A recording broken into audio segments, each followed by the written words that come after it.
Hi friends, it's me Priya Hariprasad. Welcome to the world of economics and welcome to my channel. Hope that you all are doing good. In this session, we will discuss the highlights of Union Budget 2025-26. Honorable Finance Minister Nirmala Sitharaman unveiled her 8th consecutive budget on Saturday, February 1st, 2025. Let's go through the highlights of Union Budget 2025-26. First of all, I am going to discuss about 5 key priorities of Union Budget 25-26. Accelerating growth, inclusive development, private sector investments, uplifting household sentiments, enhancing the spending power of India's rising middle class. These are the 5 key priorities of Union Budget 2025-26. Union budget 2025-26 priorities എന്ന് പറയുന്നത് ഒന്ന് accelerating growth ആണ്, സാമ്പത്തിക വളർച്ചയെ ത്വരിതപ്പെടുത്തുക. Okay. Second one inclusive development, എല്ലാ മേഖലകളെയും ഉൾപ്പെടുത്തിയിട്ടുള്ള വികസന മാതൃക. Third one private sector investments, അല്ലേ, പ്രൈവറ്റ് സെക്ടറുടെ ഇൻവെസ്റ്റ്മെൻറ്റ്സിന് കൂടുതൽ ഇമ്പോർട്ടൻസ് കൊടുത്തുകൊണ്ടുള്ള ഒരു ബഡ്ജറ്റ് തന്നെയാണ്. Uplifting household sentiments, household sentiments പറഞ്ഞാൽ ഫാമിലി ഇഷ്യൂസ്, ഫാമിലി റിലേറ്റഡ് ആയിട്ടുള്ള ആസ്പെക്ട്സിന് കൂടുതൽ ഇമ്പോർട്ടൻസ് കൊടുക്കുന്ന ഒരു ബഡ്ജറ്റ് തന്നെയായിരിക്കും. Then enhancing the spending power of India's rising middle class. അപ്പോൾ മിഡിൽ ക്ലാസിൻ്റെ സ്പെൻഡിങ് പവർ എൻഹാൻസ് ചെയ്യാം. അതിനു വേണ്ടിയിട്ട് up to 12 lakh income tax എന്ന് പറയുന്നത് 0 ആക്കിയിട്ടുണ്ട്. അപ് ടു 12 lakh അപ്പോൾ annual income up to 12 lakh 0 income tax ആക്കിയിട്ടുണ്ട്. അപ്പം മിഡിൽ ക്ലാസ്സിന് ശരിക്കും ആശ്വാസമേകുന്ന ഒരു ബഡ്ജറ്റ് തന്നെ ആയിരിക്കും. അപ്പം ടാക്സ് റേറ്റ്, മിഡിൽ ക്ലാസ്സിൻ്റെ ടാക്സ് റേറ്റ് കുറയ്ക്കുന്നത് വഴി തീർച്ചയായിട്ടും സ്പെൻഡിങ് പവർ കൂട്ടുകയും സേവിങ് കപ്പാസിറ്റി എൻഹാൻസ് ചെയ്യാനും സഹായിക്കും എന്ന് ലക്ഷ്യമിട്ടുകൊണ്ടുള്ള ഒരു ബഡ്ജറ്റ് തന്നെ ആയിരിക്കും യൂണിയൻ ബഡ്ജറ്റ് 2025-26. അപ്പം 5 കീ പ്രയോറിറ്റീസ് എന്ന് പറയുന്നത് accelerating growth, inclusive development, private sector investments, uplifting household sentiments, enhancing the spending power of India's rising middle class. Okay. ഇനി നമ്മൾ പോകുന്നത് യൂണിയൻ ബഡ്ജറ്റ് 2025-26 കീ ഫോക്കസ്, കുറച്ച് ഫോക്കസ് ഏരിയാസ് ഉണ്ടാവും അല്ലേ. ഫോക്കസ് ഏരിയ എന്ന് പറയുന്നത് ഗരീബ്, യൂത്ത്, നാരി. ഗരീബ് പറഞ്ഞാൽ നമുക്കറിയാം പാവപ്പെട്ടവർ അല്ലേ, ദുരിതം അനുഭവിക്കുന്നവർ.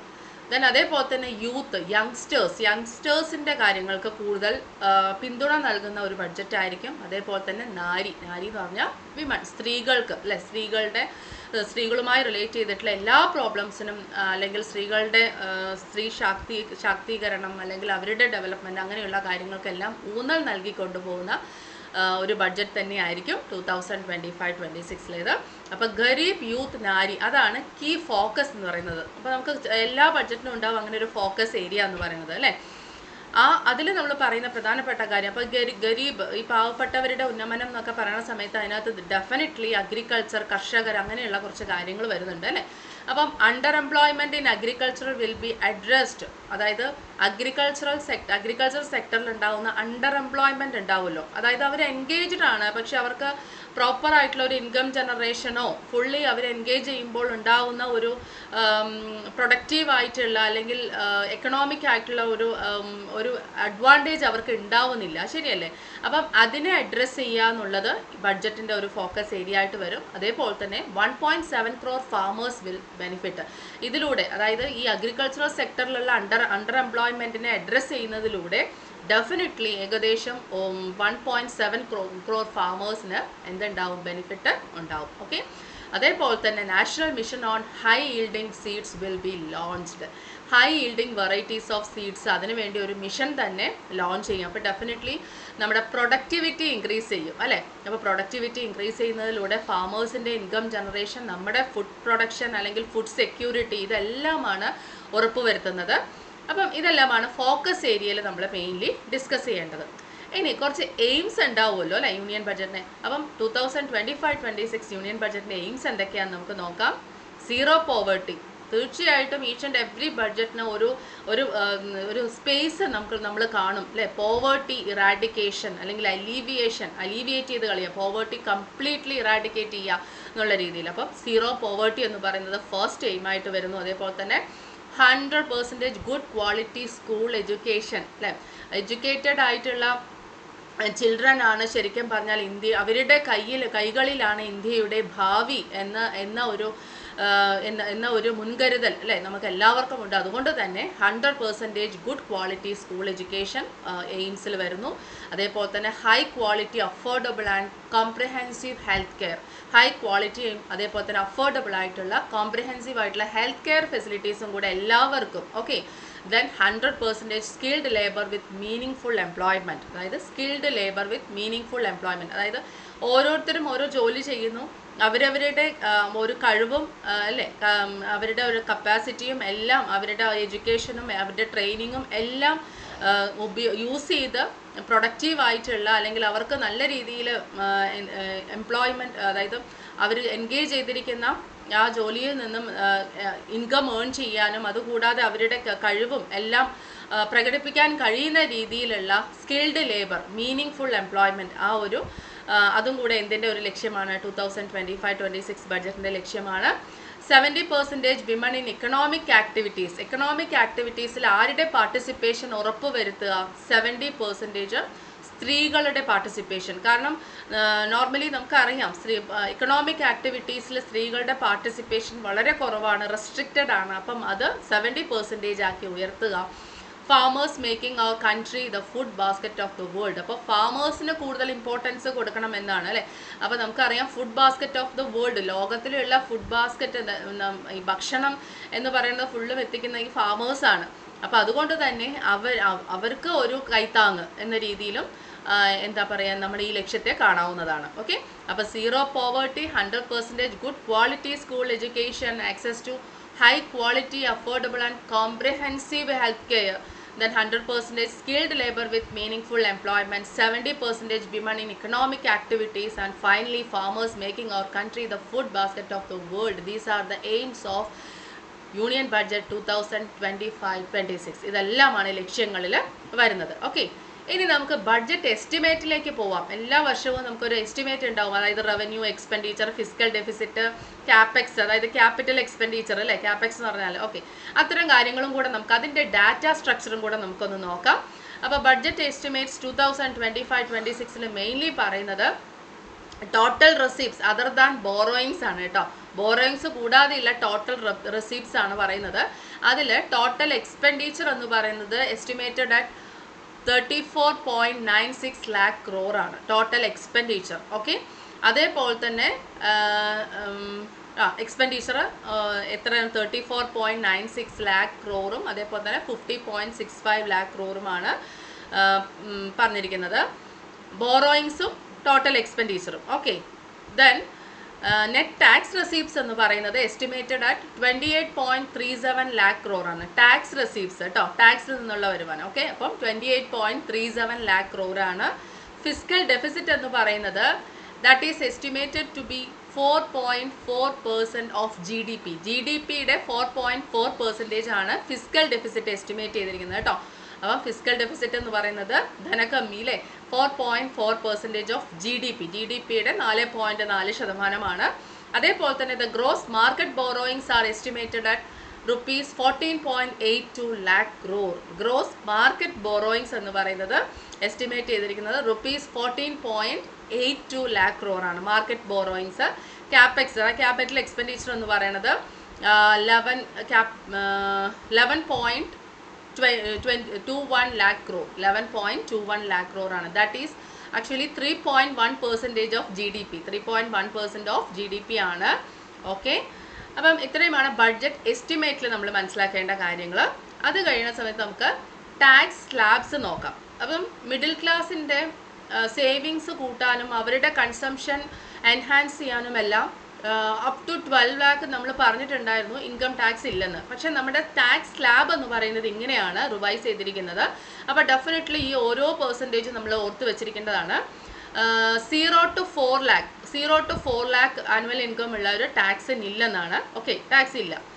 Then 4 to 8 5%, 4 lakh to 8 lakh 5%, 8 lakh to 12 lakh 10%, 8 lakh to 12 lakh 10%, 12 lakh to 16 lakh 15%, 12 lakh to 16 lakh 15%, 16 lakh to 20 lakh 20%, 16 lakh to 20 lakh annual income ആണ് പറയുന്നത് കേട്ടോ 20%, 20 lakh to 24 lakh 25%, 24 lakh and above 30%. 25 lakh and above വരുന്ന സമയത്ത് 30%. അപ്പോൾ 0 to 4 nil, 4 to 8 5, 8 to 12 10, 12 to 16 15%, 16 lakh to 20 lakh 20%, 20 lakh to 24 lakh 25%, and finally 24 lakh and above വരുന്നത് 30%. ഇങ്ങനെയാണ് 2025-26 updates പ്രകാരമുള്ള new income tax slabs എന്ന് പറയുന്നത്.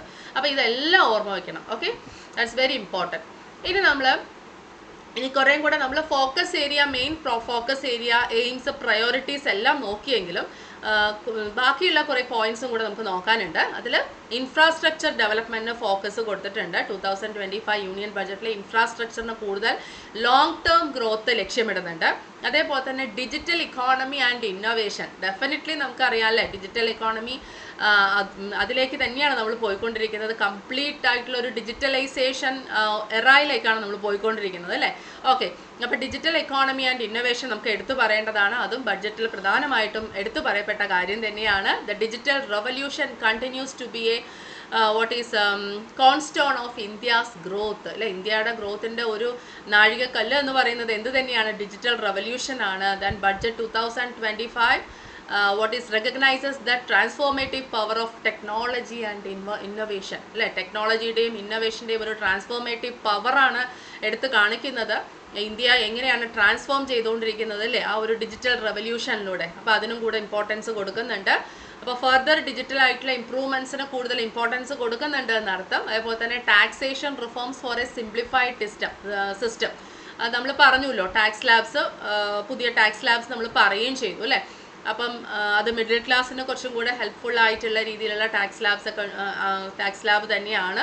ഓക്കെ തന്നെ, അപ്പോൾ നമ്മൾ കണ്ടു. അതേപോലെ തന്നെ ടാക്സ് ഇൻസെൻറ്റീവ്സ് ഗ്രീൻ ഇൻവെസ്റ്റ്മെൻറ്റ്സിനുണ്ട്. ഗ്രീൻ ഇൻവെസ്റ്റ്മെൻറ്റ്സ് എന്ന് പറഞ്ഞാൽ നമ്മൾ green technologies, renewable energy projects ഒക്കെ ഉണ്ടാവുമല്ലോ. പ്രകൃതി എക്കോസിസ്റ്റത്തിനെ സംരക്ഷിക്കുന്ന പോലെ, പ്രകൃതിയുടെ റിസോഴ്സസിനെ സംരക്ഷിക്കുന്ന പോലെയും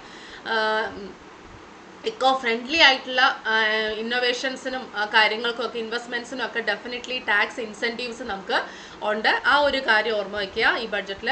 അതേപോലെ തന്നെ ഈസ്റ്റ് ബിസിനസ് ടാക്സേഷൻ, സ്മോൾ ബിസിനസ്സിനും സ്റ്റാർട്ടപ്സിനും ഒക്കെ ശരിക്കും ടാക്സിന് ബെനിഫിറ്റ് ഉണ്ട്. സ്റ്റാർട്ടപ്സ് ഒക്കെ ഉണ്ടാവുമല്ലോ ചിലപ്പോൾ, അതേപോലെ സ്മോൾ ബിസിനസ്സിനൊക്കെ ടാക്സ് ബെനിഫിറ്റ്സ് ഉണ്ട്. പിന്നെ focus on health and education, നമ്മളത് ഓൾറെഡി പ്രയോറിറ്റിയിൽ പറഞ്ഞിട്ടുണ്ടായിരുന്നു. Government has recognised that a healthier and better educated population is vital for sustained economic growth അല്ലേ. സസ്റ്റെയിൻഡ് ആയിട്ടുള്ള സുസ്ഥിരമായിട്ടുള്ള ഒരു എക്കണോമിക് ഗ്രോത്തിന് ഡെഫിനറ്റ്ലി ഒരു ഹെൽത്തിയർ ആയിട്ടുള്ള ബെറ്റർ എഡ്യൂക്കേറ്റഡ് ആയിട്ടുള്ള പോപ്പുലേഷനാണ് അത്യാവശ്യം. അതുകൊണ്ട് തന്നെ ക്വാളിറ്റി എഡ്യൂക്കേഷനും അതേപോലെ തന്നെ കോംപ്രഹെൻസീവ് ആയിട്ടുള്ള, അഫോർഡബിൾ ആയിട്ടുള്ള, ഈക്വൽ ആയിട്ടുള്ള ഒരു ഹെൽത്ത് കെയർ ഫെസിലിറ്റീസ്, ഇതിനെല്ലാം ഇമ്പോർട്ടൻസ് കൊടുക്കുന്ന ഒരു ബഡ്ജറ്റ് തന്നെയായിരിക്കും 2025-26 അതേപോലെ തന്നെ അത് നമ്മൾ വീണ്ടും പറയാം, നാഷണൽ ഹെൽത്ത് മിഷൻ കൊണ്ടുവരുന്നുണ്ട്. അതിൽ ഫോക്കസിങ് ഓൺ പ്രിവെൻറ്റീവ് ഹെയർ, അതേപോലെ തന്നെ ഡിജിറ്റൽ ഹെൽത്ത് അല്ലേ, അതൊക്കെയാണ് ഇതിനകത്ത് വരുന്ന പ്രധാനപ്പെട്ട കാര്യം. പ്രിവെൻറ്റീവ് കെയർ എന്ന് പറയുന്നത് നമ്മൾ prevention is better than cure അല്ലേ. ഇപ്പോൾ നമുക്ക് എന്തെങ്കിലും ഒരു ഡിസീസ് വരുന്നതിനേക്കാളും മുൻപ് അതിനെ പ്രിവെൻറ്റ് ചെയ്യുക എന്നുള്ളത്. അപ്പോൾ അതിൽ ഫോക്കസ് ചെയ്യുക. അതേപോലെ തന്നെ ഡിജിറ്റൽ ഹെൽത്ത്, കുറച്ചും കൂടെ ടെക്നോളജിക്കലി അഡ്വാൻസ്ഡ് ആയിട്ടുള്ള, മോസ്റ്റ് മോഡേൺ ആയിട്ടുള്ള, ഏറ്റവും എഫക്റ്റീവ് ആയിട്ടുള്ള, എന്നാൽ കോംപ്രിഹെൻസീവ് ആണ്, എന്നാൽ അഫോർഡബിൾ ആണ്, ആ ഒരു രീതിയിലുള്ള ഹെൽത്ത് കെയർ ഫെസിലിറ്റീസിനും ഊന്നൽ നൽകുന്ന ഒരു ബഡ്ജറ്റ് തന്നെയായിരിക്കും 2025-26 ദെൻ അതേപോലെ തന്നെ increased funding for skill development. Okay, skill ഡെവലപ്മെൻറ്റിന് കൂടുതൽ ഇമ്പോർട്ടൻസ് കൊടുക്കുന്നു.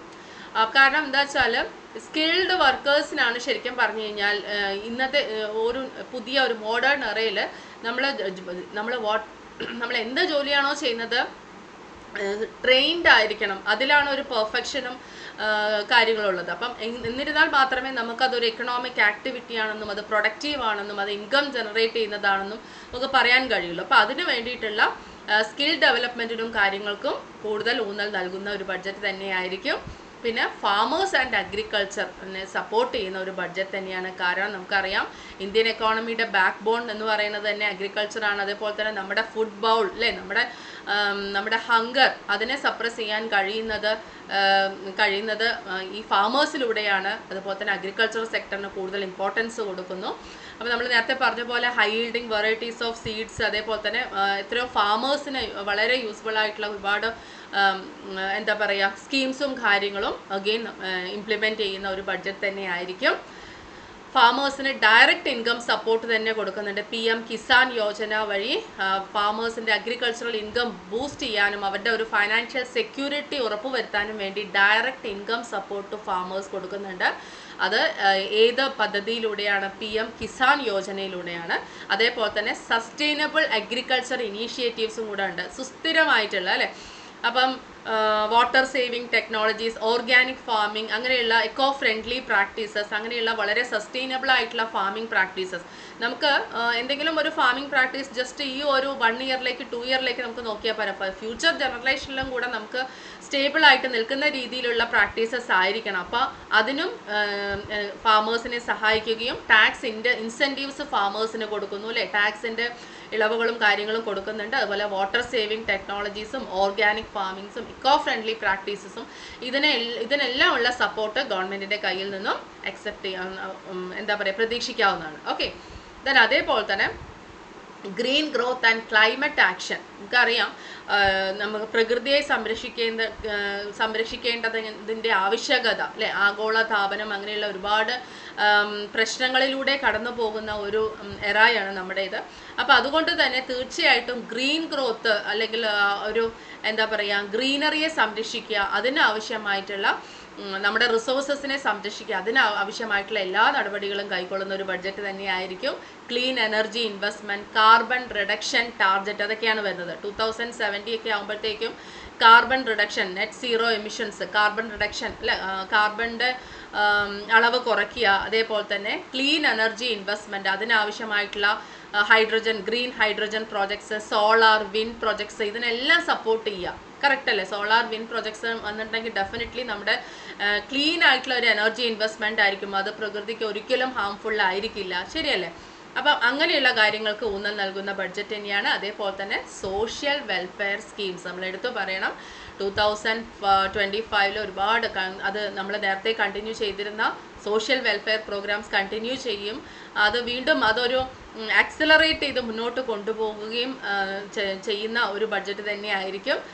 സ്ത്രീകൾ, especially for women and child welfare അല്ലെ, സ്ത്രീകളുടെയും കുഞ്ഞുങ്ങളുടെയും ക്ഷേമത്തിന് ആവശ്യമായിട്ടുള്ള ഒരുപാട് പദ്ധതികളും അതിന് ആവശ്യമായിട്ടുള്ള അലോക്കേഷൻസും വർദ്ധിപ്പിച്ചിട്ടുണ്ട് അല്ലേ. Special funds R for programs that promote gender equality, women's health and financial empowerment of women entrepreneurs. അപ്പം വിമൻ ഓൺട്രപ്രനേഴ്സിനെ സപ്പോർട്ട് ചെയ്യുക, അതുപോലെ തന്നെ ജെൻഡർ ഇക്വാളിറ്റി പ്രൊമോട്ട് ചെയ്യുക, സ്ത്രീകളുടെ ഹെൽത്ത് അല്ലേ, അല്ലെങ്കിൽ അവർ അഭിമുഖീകരിക്കുന്ന പ്രശ്നങ്ങൾക്ക് പരിഹാരം, അങ്ങനെ ഒരുപാട് കാര്യങ്ങൾ സ്ത്രീകൾക്കും കുഞ്ഞുങ്ങൾക്കും വേണ്ടി മാറ്റിവെച്ചിട്ടുള്ള അത് മുൻതൂക്കം കൊടുക്കുന്ന ഒരു ബഡ്ജറ്റ് തന്നെയാണ്. പിന്നെ financial inclusion programmes. The government aims to enhance financial inclusion with a focus on expanding access to credit and banking service for rural and underserved populations. അതായത് റൂറൽ ഏരിയാസിലും ചില റിമോട്ട് ഏരിയയിലുമുള്ള ആൾക്കാർക്കൊക്കെ ചിലപ്പം നമുക്ക് ക്രെഡിറ്റ് ഫെസിലിറ്റീസും ബാങ്കിങ് സർവീസസും ഒന്നും കിട്ടാത്ത അവസ്ഥയുണ്ട് അല്ലേ. അപ്പം അങ്ങനെ ഒരു ഫൈനാൻഷ്യൽ ഇൻക്ലൂഷൻ പ്രോഗ്രാംസും കൂടെ എയിം ചെയ്യുന്നുണ്ട്. ഫൈനാൻഷ്യൽ ഇൻക്ലൂഷൻ പ്രോഗ്രാംസും കൂടെ എയിം ചെയ്യുന്നുണ്ട്, ഈ യൂണിയൻ ബഡ്ജറ്റ് എയിം ചെയ്യുന്നുണ്ട്. ഓക്കെ, അതേപോലെ തന്നെ MSME അല്ലേ, micro small and medium enterprises. Definitely നമുക്ക് നോക്കണം, ഇൻഡസ്ട്രീസ് എന്ന് പറയുന്നത്, അഗ്രികൾച്ചർ എന്ന് പറയുന്നത് ബാക്ക് ബോൺ ആണെങ്കിൽ അതിനെ കണ്ടിന്യൂ ചെയ്ത് നിലനിർത്തുന്നത് ഇൻഡസ്ട്രീസ് ആണ്. ഒരുപാട് പേർക്ക് എംപ്ലോയ്മെൻറ്റ് ഓപ്പർച്യൂണിറ്റീസ് കൊടുക്കുകയും ഇൻകം ജനറേറ്റ് ചെയ്യാൻ കഴിയുകയും ചെയ്യുന്ന, അതേപോലെ തന്നെ നമുക്ക് വെറൈറ്റി ഓഫ് പ്രോഡക്ട്സ് എൻജോയ് ചെയ്യാൻ കഴിയുന്നത് ഈ MSMEയിലൂടെയാണ് അല്ലേ, മൈക്രോ സ്മോൾ ആൻഡ് മീഡിയം എൻ്റർപ്രൈസസിലൂടെയാണ്. അപ്പോൾ അതിനെ നമുക്ക് ശരിക്കും ബാക്ക് ബോൺ എന്ന് തന്നെ പറയേണ്ടി വരും. ഓക്കെ, അപ്പം ശരിക്കും ഇപ്പോൾ കൃഷിയേക്കാളും കൂടുതൽ പേര് എൻഗേജ് ചെയ്തിരിക്കുന്നത് ഇതിനകത്തൊക്കെയാണ്.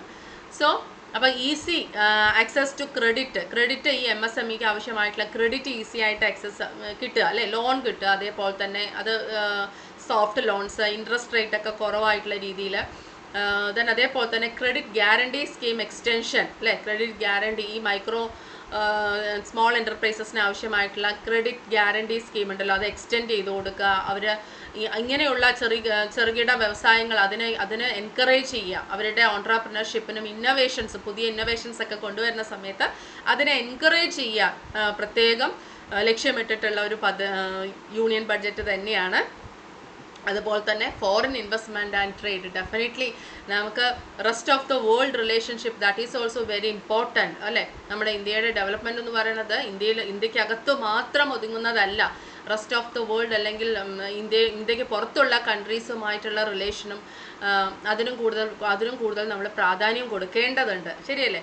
അപ്പം India aims to position itself as a global economic player with increased foreign investment വർദ്ധിപ്പിക്കുന്നതിലൂടെ ഒരു ഗ്ലോബൽ ഇക്കണോമിക് പ്ലെയർ അല്ലേ, അങ്ങനെ ഒരു പൊസിഷൻ നമ്മൾ ലക്ഷ്യമിടുന്നുണ്ട്. ഒരു ഗ്ലോബൽ ഇക്കണോമിക് പ്ലെയർ എന്ന് പറയുന്ന ഒരു പൊസിഷൻ നമ്മൾ ലക്ഷ്യമിടുന്നുണ്ട് വിത്ത് ഇൻക്രീസ്ഡ് ഫോറിൻ ഇൻവെസ്റ്റ്മെൻറ്റ് അല്ലേ. അതിൽ പറയുന്നുണ്ട് ഈസിയർ ഫോറിൻ ഇൻവെസ്റ്റേഴ്സ് അല്ലേ, ഇന്ത്യയിലേക്ക് ഫോറിൻ ഇൻവെസ്റ്റ്മെൻറ്റ് ഈസി ആയിട്ട് ചെയ്യാൻ റൂൾസ് ആൻഡ് റെഗുലേഷൻസ് ഒക്കെ കുറച്ച് നമ്മൾ ലിബറലൈസ് ചെയ്ത് അല്ലേ, റിലാക്സേഷനൊക്കെ കൊടുത്ത് ആ ഒരു രീതിയിൽ അത് പല രീതിയിലും മാനുഫാക്ചറിങ്ങിലും ടെക്നോളജിയിലും റിന്യൂവബിൾ എനർജി എല്ലാ മേഖലകളിലും foreign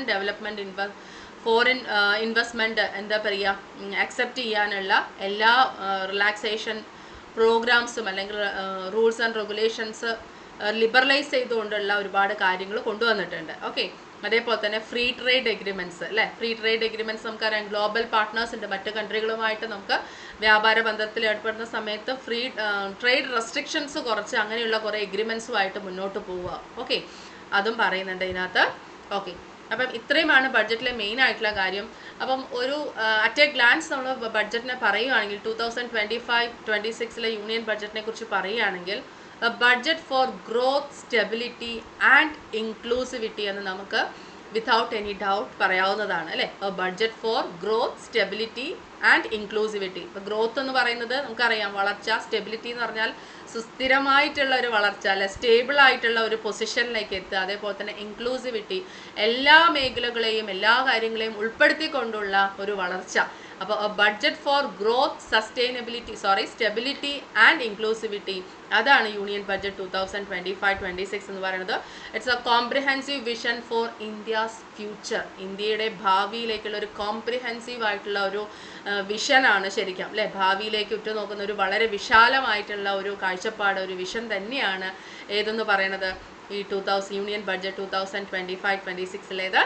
So it focuses not only on driving economic growth but also on ensuring that this growth is inclusive and sustainable. Please note that point അല്ലേ, നമ്മളത് നോട്ട് ചെയ്യണം. കാരണം എക്കണോമിക് ഗ്രോത്ത് ഉണ്ട്, ഡ്രൈവിങ് ഇക്കണോമിക് ഗ്രോത്ത്. പക്ഷെ അത് മാത്രമല്ല, just economic growth കൈവരിക്കുക എന്നതിലുപരി ആ ഗ്രോത്ത് ഇൻക്ലൂസീവ് ആയിരിക്കണം, സസ്റ്റൈനബിൾ ആയിരിക്കണം എന്ന കാര്യങ്ങൾക്ക് നമ്മൾ പ്രാധാന്യം കൊടുക്കേണ്ടതാണ്. ഇൻക്ലൂസീവ് എന്ന് പറഞ്ഞാൽ നമ്മൾ നേരത്തെ പറഞ്ഞു എല്ലാ മേഖലകളെയും ഉൾപ്പെടുത്തിക്കൊണ്ടുള്ളതും അതുപോലെ സുസ്ഥിരമായിട്ടുള്ള ഒരു വികസനമായിരിക്കണം അല്ലേ.